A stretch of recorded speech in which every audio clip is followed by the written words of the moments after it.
Hey guys, welcome back to Shivam classes. अब हम बात कर लेते हैं कि भाई लैंगिक जनन क्या होता है।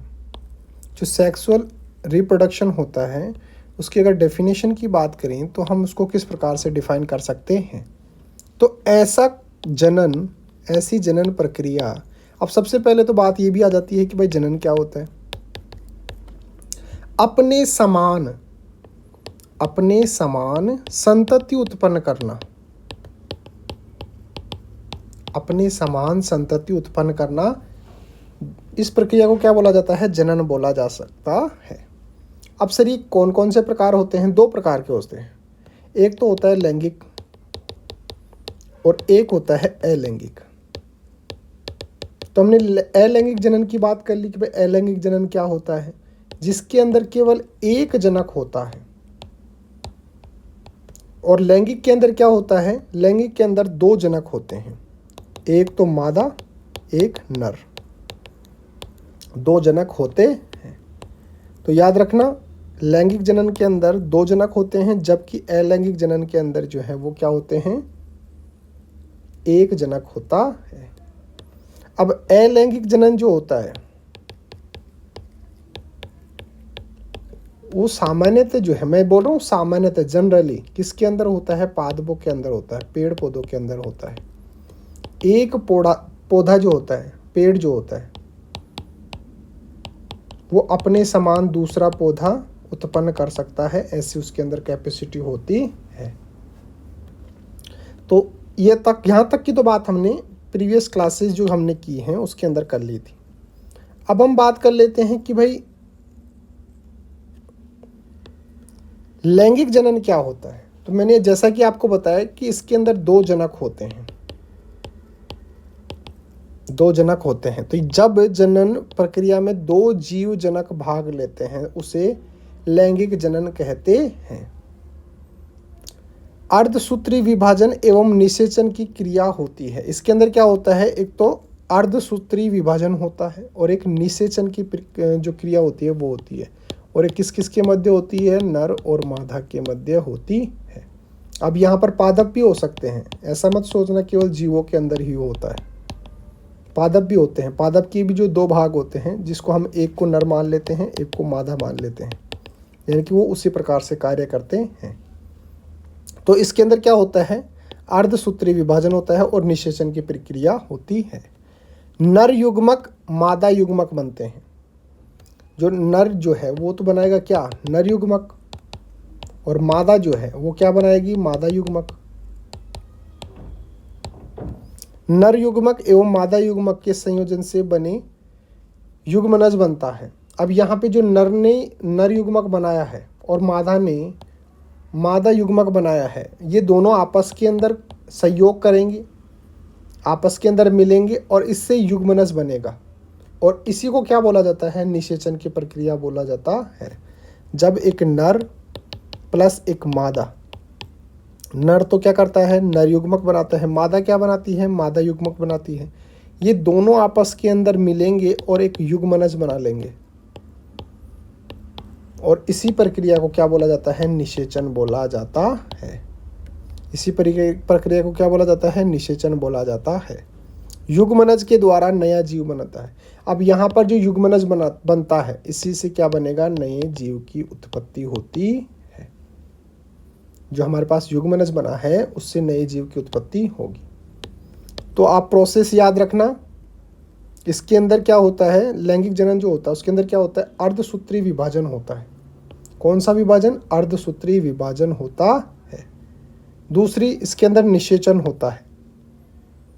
अर्धसूत्री विभाजन होता है और निषेचन होता है।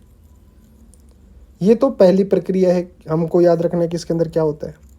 फिर क्या होता है? जो नर है वो तो नर युग्मक बनाएगा। देखिए पहले क्या होता है? अर्धसूत्री विभाजन होगा और निषेचन होगा। दूसरा, जो नर जो है वो नर युग्मक बनाएगा, मादा जो है वो मादा युग्मक बनाएगी। और ये जब आपस के अंदर ये दोनों मिलेंगे, नर युग्मक और मादा युग्मक, तो इनके संयोजन से युग्मनज बनेगा और इसी प्रक्रिया को क्या बोला जाता है? निषेचन बोला जाता है। और ये जो युग्मनज बना है इसी के द्वारा नए जीव की उत्पत्ति होती है।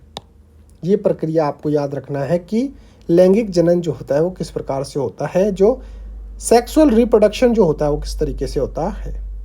लैंगिक जनन की क्रिया में अलैंगिक जनन की तुलना में अधिक समय लगता है।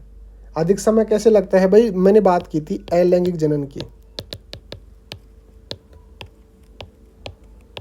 जैसे मान लो कोई पौधा है, ये पौधा है कोई, इसका हमने छोटा सा हिस्सा लिया, जैसे मान लो इसकी जड़ ले ली, इसका तना ले लिया, इसकी जो टहनी है वो ले ली, इसकी पत्ती ले ली।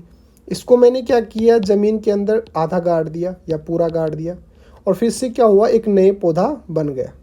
जैसे आपने पुदीना का जो पौधा होता है वो इस प्रकार से उगाया होगा। तो ये जो प्रक्रिया है, इसके अंदर क्या किया आपने, आज काटा, फिर इसको इस ज़मीन के अंदर गाड़ दिया, और 2 दिन के बाद जब आप देखेंगे तो वहाँ पर एक छोटा सा पौधा आपको देखने को मिलेगा। 15-20 दिन के बाद में वो अच्छे से देखने को मिल सकता है। तो यहाँ पे जो है वो ये क्रिया जो है इसके अंदर बहुत कम समय लगा है, लेकिन जो लैंगिक जनन जो होता है इसके अंदर अधिक समय लगता है। इसके अंदर नर युग्मक बनेगा, मादा युग्मक बनेगा, फिर उनका संयोजन होगा, फिर युग्मनज बनेगा, फिर इसको भी समय लगता है।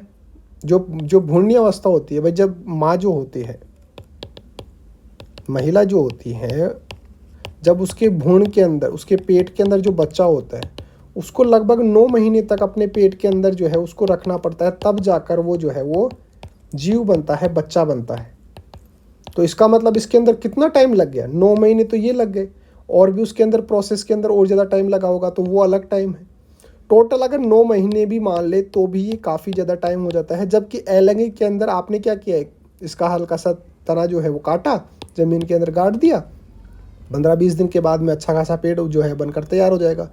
तो अलैंगिक जनन के अंदर कम समय लगता है, लैंगिक जनन के अंदर जो है वो अधिक समय लगता है। यह अलैंगिक जनन की तुलना में अधिक जटिल प्रक्रिया है। भाई अलैंगिक के अंदर क्या कर रहे हैं अपने, जो अलैंगिक जनन है उसके अंदर क्या कर रहे हैं, पेड़ जो है उसका हिस्सा लिए, उसको ज़मीन के अंदर काट दिए, और एक नया पौधा जो है वो बन गया।